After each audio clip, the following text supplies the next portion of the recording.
माता लक्ष्मी आप लोगों पर अपनी कृपा बनाए रखे। सब्सक्राइब कर लीजिए हमारे इस चैनल को ताकि नए आए वीडियो की नोटिफिकेशन सबसे पहले आप लोगों तक पहुंचे। ये सुनकर रामू परेशान हो गया। इसके आगे की कहानी। बड़ी मुश्किल से उसका घर चल रहा था। अब रामू अपने परिवार का भरण पोषण कैसे करेगा। वह जमींदार के सामने गिड़गिड़ाने लगा कि उसे काम से न निकाले, लेकिन जमींदार ने उसकी एक न सुनी और उसे काम से निकाल दिया।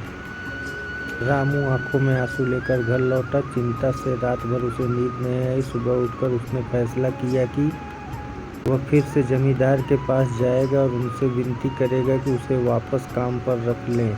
वह जमींदार के घर के सामने जाकर बैठ गया। सुबह उठकर जाट जमींदार अपने घर से बाहर निकला तो रामू को घर के सामने बैठा हुआ देखा। उसने रामू से पूछा, क्या हुआ रामू, क्यों आया है।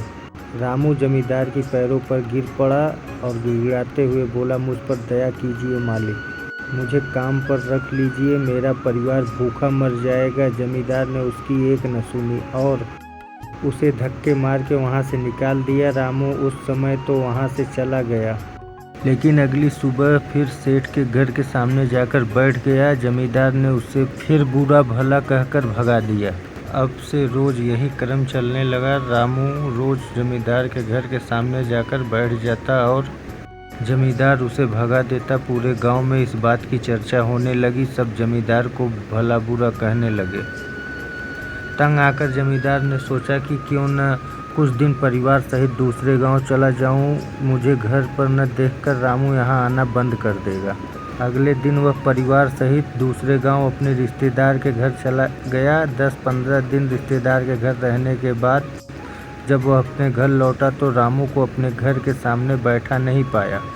वह मन ही मन खुश हुआ कि चलो उससे पीछा छूटा, लेकिन वह चकित भी हुआ कि आखिर रामू ने आना बंद क्यों कर दिया। उसने गांव वालों को बुलाकर पूछा तो पता चला कि रामू घायल है और अपने घर पर पड़ा हुआ है। जमींदार ने पूछा, क्या हुआ उसे। एक जमींदार ने कहा, मालिक, आप जब दूसरे गांव चले गए थे तब भी रामू आपके घर के सामने बैठा रहता था। एक दिन आपका खाली घर देखकर कुछ चोर चोरी करने के इरादे से आपके घर में घुसे, लेकिन वो रामू की नज़र में आ गए। रामू अपनी जान की परवाह न कर उनसे उलझ गया और उन्हें भगा दिया। उनके बीच हुई हाथापाई के कारण रामू घायल हो गया। ये जानकर जमींदार को शर्म आने लगी। उसने रामू के साथ कितना बुरा किया, लेकिन इसके बाद भी रामू उसके घर चोरी होने से बचाने के लिए चोरों से उलझ गया। वह पछताने लगा। उसने रामू के घर जाने का फैसला किया। वह रामू के घर पहुंचा तो देखा कि रामू बड़ी दयनीय अवस्था में चारपाई पर पड़ा हुआ है। उसके बच्चे भूख से बिलख रहे हैं। ये देख जमींदार का दिल भर आया। उसने रामू से अपने किए की माफ़ी मांगी, उसका इलाज करवाया और ठीक होने के बाद अच्छी पगार के साथ उसे फिर से काम पर रख लिया। इस कहानी का मुख्य उद्देश्य कभी किसी के साथ बेईमानी नहीं करनी चाहिए। सदा जरूरतमंदों की सहायता करनी चाहिए। अपना काम ईमानदारी से करना चाहिए। उम्मीद है आपको गरीब किसान की कहानी पसंद आई होगी। ऐसी ही हिंदी स्टोरी पढ़ने के लिए हमें सब्सक्राइब अवश्य करें। धन्यवाद।